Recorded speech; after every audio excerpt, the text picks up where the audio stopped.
नमस्कार विद्यार्थी मित्रांनो, तुमचं स्वागत आहे यशोदा अकॅडमीमध्ये. आजच्या व्हिडिओमध्ये आपण आदिवासी विभागांतर्गत चौकीदार पदासाठी जी भरती चालू आहे त्याच्याबद्दल आपण बोलणार आहोत. त्याची एक्झाम झालेली आहे, कालच त्याची रिस्पॉन्स शीटसुद्धा आलेली आहे.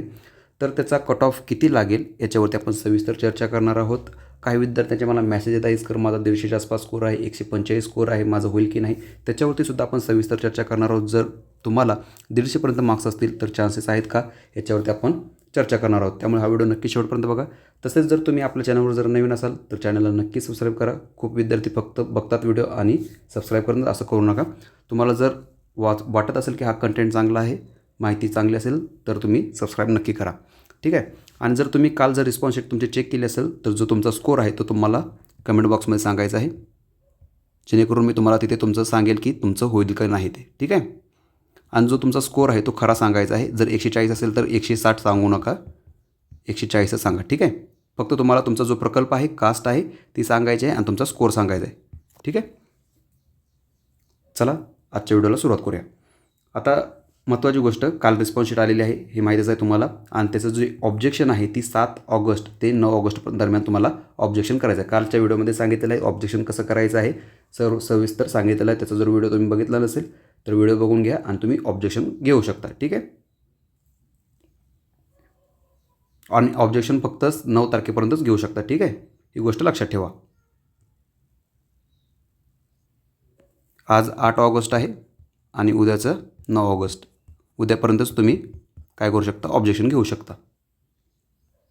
इथे तुम्ही ईमेल आय डी टाकून, पासवर्ड टाकून, लॉग इन करून तुम्ही तुमची रिस्पॉन्स शीट डाउनलोड करू शकता. काल सांगितलं होतं एक पॉपअप मेसेज येईल, तुम्हाला तिथे अलाउ करायचं आहे, तुम्ही रिस्पॉन्स शीट डाउनलोड करू शकता. फक्त तोच एरर येतो आहे, त्यामुळे काही विद्यार्थ्यांना रिस्पॉन्स शीट डाउनलोड करता येत नाही. ठीक आहे. आता एक महत्त्वाचं फक्त तुम्हाला एक गोष्ट सांगायच्या होत्या. कट ऑफ कसा ठरतो वगैरे काय ते त्याच्यावरती जरा थोडंसं बोलतो आणि नंतर लगेच तुम्हाला तुमचा वेळ न घालवता कट ऑफ तुम्हाला सांगतो लगेच. ठीक आहे. आता जो कट ऑफ असतो तो 2 गोष्टीवरती ठरत असतो. एक पेपरची डिफिकल्टी लेवल जी असते, पेपर डिफिकल्टी लेवल ह्याच्यावरती एक ठरत असतो. आणि ज्या तुमच्या जागा आहेत, वॅकन्सी आहेत, ह्याच्यावरती 2 गोष्टीवरती कट ऑफ तुमचा ठरत असतो. ठीक आहे. कारण की पेपरचं जर काठिण्य पातळी जर अवघड असेल तर कट ऑफ 100% कमीच लागणार आहे. आणि जर जागा जास्त असतील तरीसुद्धा कट ऑफ तुमचा कमी लागणार आहे. आता वॅकन्सी ज्या आहेत त्या म्हणजे बऱ्यापैकी कमीच आहेत. ठीक आहे. जर कास्टनुसार बघितलं तर 1, 2, 2, 3 अशाच जागा आहेत. ठीक आहे. त्यामुळे वॅकन्सी तर कमी आहेत. आणि आता पेपरची जी डिफिकल्टी लेवल होती ती मॉडरेट टू हार्ड लेवलची होती. कारण की जसं जसं तुम्ही बघितलं, जसं जसं शिफ्ट वाढत होत्या, म्हणजे फर्स्ट शिफ्टला नंतर इझी होता जरा बऱ्यापैकी, नंतर सेकंड शिफ्टला मॉडरेट लेवल होता, नंतर अशी जी डिफिकल्टी लेवल होती ती वाढत जात होती. आणि जसं दिवस दिवस जात होते तसे डिफिकल्टी अजून वाढत जात होती. ठीक आहे. आता दुसरी एक गोष्ट ही होती की दिसून आली की विद्यार्थी खूप गैरहजर होते. ठीक आहे. ॲब्सेंटी खूप होते जास्त. ठीक आहे. तो सुद्धा फॅक्टर एक ठरू शकतो कट ऑफसाठी. ठीक आहे. ह्या गोष्टी झाल्या. आता पेपर विद्यार्थी मित्रांनो तुम्हाला माहितीच असेल, त्याच्यावरती मी व्हिडिओसुद्धा बनवलेले आहेत, जे पेपर ॲनालिसिससुद्धा घेतलेलं. काही विद्यार्थ्यांना त्याचा फायदासुद्धा झालेला आहे. ठीक आहे. ज्यांनी बघितलेलं असेल त्यांनी. मॉडरेट टू हार्ड लेवलचेच होता पेपर. आता विषय ह्यात काय होतं माहिती आहे का, जे MPSCचे विद्यार्थी असतात ना, काहीजण म्हणजे ज्यांनी 3-4 वर्ष वगैरे झालेले आहेत, त्यांना ह्याच्यामध्ये ग्रुप बी ग्रुप सीमध्ये जर काही त्यांना सक्सेस मिळालं नसेल तर ते असं सरळ सेवेची एक्झाम देतात आणि ह्याच्यामध्ये मार्क्स पाडतात आणि कट ऑफ काय करतात, वाढवतात. अशा गोष्टी होतात. आणि आता जागा कशा आहेत तर जागा 1, 2, 2, 3, 3, 4 असं बऱ्यापैकी असं प्रकल्पानुसार जागा, कास्टनुसार एवढ्याच जागा आहेत. ठीक आहे. त्यामुळे ह्या विद्यार्थ्यांमुळे काय होतं की जो कट ऑफ असतो तुमचा जो वाढत असतो. ठीक आहे. कट ऑफ वाढण्यामागचं कारण हे एक असतं. ठीक आहे. कारण की सरळ सेवा विद्यार्थी असं म्हणजे जास्त वर्ष म्हणजे ते एक्झाम आला तरच तेव्हा ते अभ्यास करतात. आणि MPSCचे विद्यार्थी कसं असते ते त्यांचं 3 ते 4 वर्ष झालं ते अभ्यासात असतात. ठीक आहे.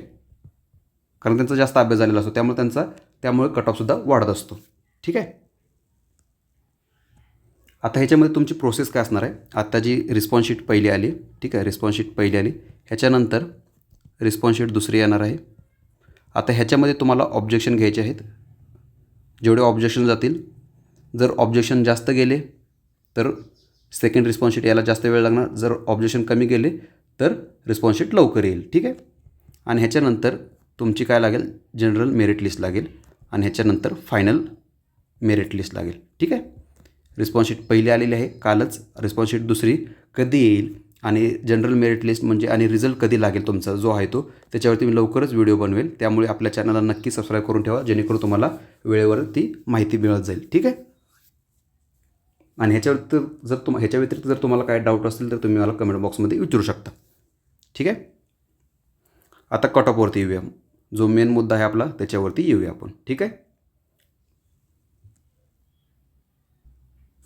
सर्वप्रथम आपण मेल कॅन्डिडेटचं बघूया आणि नंतर फिमेल कॅन्डिडेटचं बघूया, ओपन आणि कास्टचा. ठीक आहे. आता पहिलं मेलचं बघूया. मेलसाठी ओपनसाठी सांगतो तुम्हाला. आता जो कट ऑफ आहे, आता आपल्याकडे जो डेटा आलेला आहे तो सर्व विद्यार्थ्यांचा तर नाही आहे. ठीक आहे. त्यामुळे जो कट ऑफची ॲक्युरेसी आहे ती कमी जास्त असू शकते, कारण की सर्व विद्यार्थ्यांचा डेटा आपल्याकडे नाही आहे. ठीक आहे. त्यामुळे हा अंदाजित कट ऑफ आहे, ही गोष्ट लक्षात ठेवा. हा कट ऑफ जो आहे तो अंदाजित आहे. ॲक्युरेट एकदम कट ऑफ कोणी सांगू शकत नाही, कोणी यूट्यूबवरती सर किंवा कुठली अकॅडमी सांगू शकत नाही. ही गोष्ट लक्षात ठेवा. हा जो कट ऑफ आहे तो अंदाजित आहे. आता बघूया ओपनचा मेलचा कट ऑफ किती लागू शकतो. आता जो सेफ झोन आहे तो सांगतो तुम्हाला. ओपन मेलसाठी 166 प्लस जे आहेत ना ते सेफ झोनमध्ये आहेत. माझ्यापर्यंत बऱ्यापैकी आलेले आहेत जवळपास मार्क. मी जसं सांगितलं तुम्हाला, काही विद्यार्थ्यातले MPSCवाले असणार आहेत. ठीक आहे. त्यामुळे कट ऑफ वाढू शकतो. तुम्हाला इथे कमेंटमध्ये दिसणार नाहीत काही जणांचे स्कोर, कारण ते सांगतच नाहीत कधी. ठीक आहे. 166 107 प्लस वगैरे ज्यांचे स्कोर असतात ना ते सांगत नाहीत कधी. ही गोष्ट लक्षात ठेवा. माझ्या मते 166 प्लस सेफ स्कोर असू शकतो. ठीक आहे. सेफ म्हटले आहे मी. कट ऑफ ह्याच्यापेक्षा जरा कमी पण येऊ शकतो, पण सेफ जर म्हटलं सेफ झोन तर 166 प्लस आहे ओपन मेलचा. आता कास्टचा सांगतो तुम्हाला. कास्टचा जो असणार आहे मेल कॅन्डिडेटचा 154 ते 164. ठीक आहे. 154 ते 164 सेफ झोन असू शकतो. कट ऑफ ह्याच्यापेक्षा सुद्धा कमी येऊ शकतो. अजून सांगतो तुम्हाला, मी सेफ झोन सांगितलेला आहे. ठीक आहे. जर 154 ते 164 दरम्यान तुम्हाला असतील कास्टवाले आहे फक्त. आणि ओपन कॅन्डिडेटसाठी 166 प्लस सेफ झोन आहे, हे लक्षात ठेवा. ह्याच्यापेक्षा जरा कमीसुद्धा लागू शकतो, जास्तसुद्धा लागू शकतो. ही अंदाजित कट ऑफ आहे. ठीक आहे.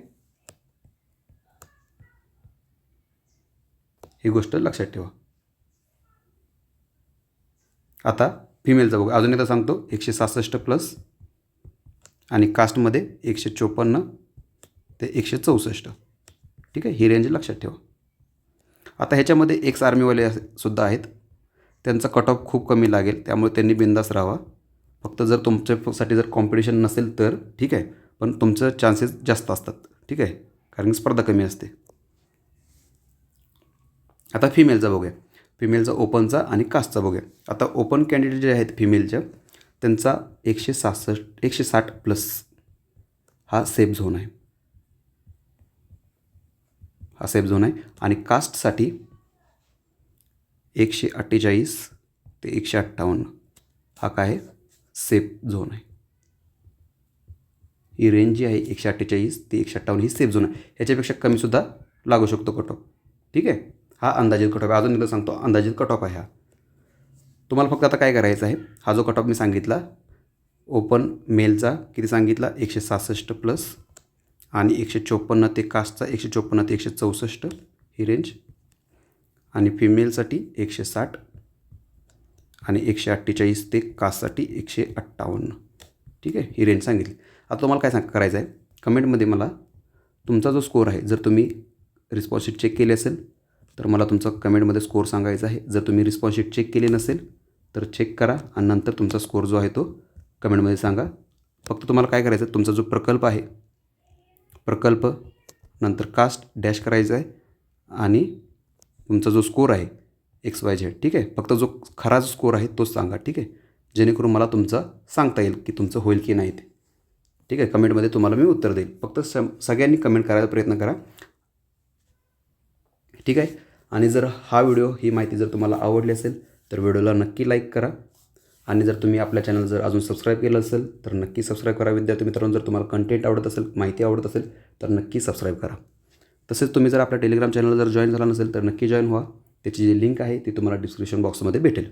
आणि ह्याच्या व्यतिरिक्त जर तुम्हाला अजून काही डाऊट असतील तर ते मला कमेंट बॉक्समध्ये नक्की विचारा. तुमचं डाऊटचं मी जे उत्तर असेल ते तिथेच तुम्हाला देईल मी. ठीक आहे. आजचा व्हिडिओ, आजची माहिती इथेच थांबूया. जय हिंद.